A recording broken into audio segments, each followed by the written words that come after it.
Good afternoon, everybody. It's 4.5 years since the British people voted to take back control of their money, their borders, their laws, and their waters, and to leave the European Union. And earlier this year, we fulfilled that promise in that we left on January the 31st with that oven-ready deal. Since that time, we've been getting on with our agenda, enacting the points-based immigration system that you voted for and that will come into force on January the 1st, doing free trade deals with 58 countries around the world, and preparing the new relationship with the EU. And there have been plenty of people who have told us that the challenges of the COVID pandemic have made this work impossible and that we should extend the transition period and incur yet more delay. And I've rejected that approach precisely because beating COVID is our number one national priority, and I wanted to end any extra uncertainty and to give this country the best possible chance of bouncing back strongly next year. And so I'm very pleased to tell you this afternoon that we have completed the biggest trade deal yet, worth £660 billion a year, a comprehensive Canada-style free trade deal between the UK and the EU, a deal that will protect jobs across this country, a deal that will allow goods, UK goods and components to be sold without tariffs and without quotas in the EU market, a deal which will, if anything, allow our companies and our exporters to do even more business with our European friends, and yet which achieves something that the people of this country instinctively knew was doable, but which they were told was impossible. We've taken back control of our laws and our destiny. We've taken back control of every jot and tittle of our regulation in a way that is complete and unfettered. From January the 1st, we are outside the customs union and outside the single market. British laws will be made solely by the British Parliament, interpreted by UK judges sitting in UK courts, and the jurisdiction of the European Court of Justice will come to an end. We will be able to set our own standards, to innovate in the way that we want, to originate new frameworks for the sectors in which this country leads the world, from biosciences to financial services, artificial intelligence, and beyond.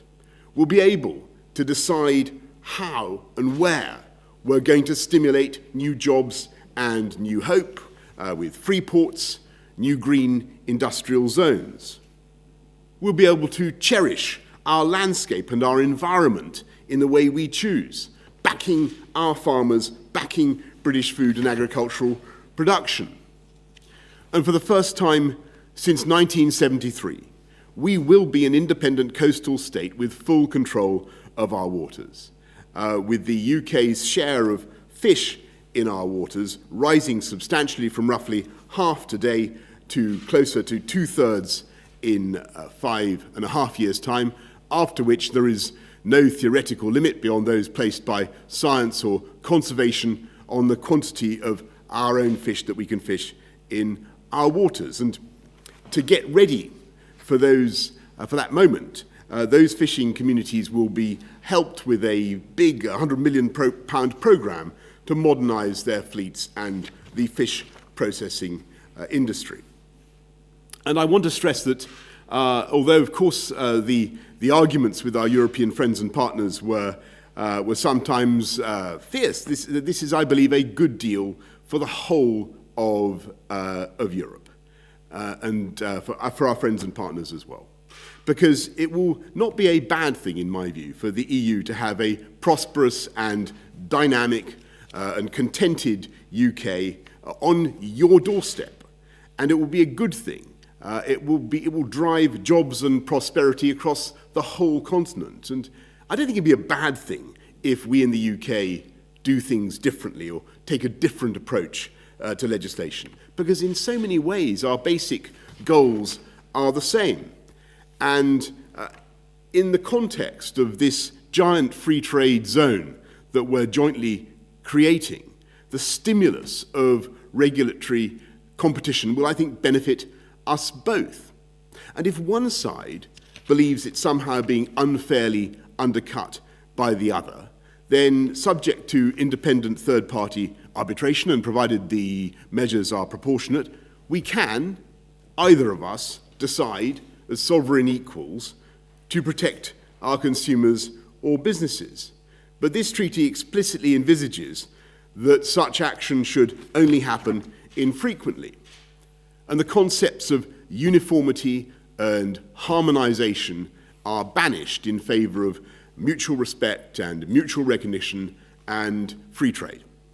And for squaring that circle, for finding the philosopher's stone that's enabled us to do this, I want to thank President von der Leyen, Ursula von der Leyen of the European Commission, our brilliant negotiators led by Lord Frost, Michel Barnier on the EU side, as Stephanie Risso, as well as Oliver Lewis, Tim Barrow, Lindsay Appleby, many others. Their work will be available for scrutiny, followed by a parliamentary vote, I hope, on December the 30th. This agreement, this deal, above all, means certainty. It means certainty for the aviation industry and the hauliers who have suffered so much in the COVID pandemic. It means certainty for the police, the border forces, the security services, all those we rely on across Europe to keep us all safe. It means certainty for our scientists who will be able to work together, continue to work together on great collective projects, because although we want in the UK to be a science superpower, we also want to be a collaborative science superpower. And above all, it means certainty for business. From financial services to our world-leading manufacturers, our car industry, certainty for all those who are working in high-skilled jobs and in firms and factories across the whole country. Because there will be no palisade of tariffs on January the 1st, and there'll be no non-tariff barriers to trade.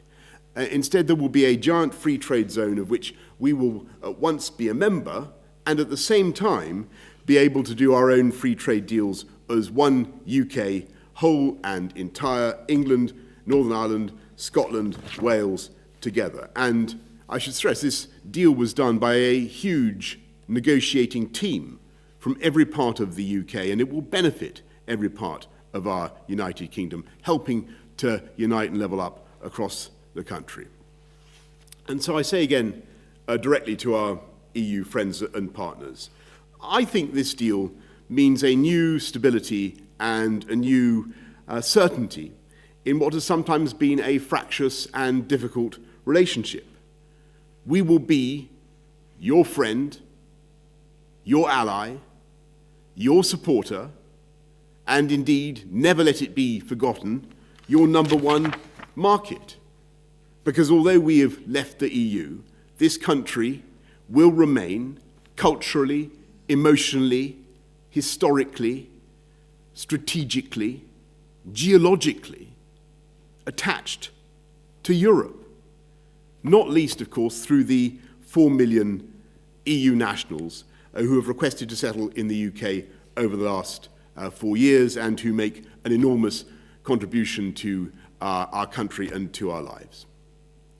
And I say to all of you at home at the end of this toughest of years that our focus in the weeks ahead is, of course, on defeating the pandemic and on beating coronavirus and rebuilding our economy and delivering jobs across the country.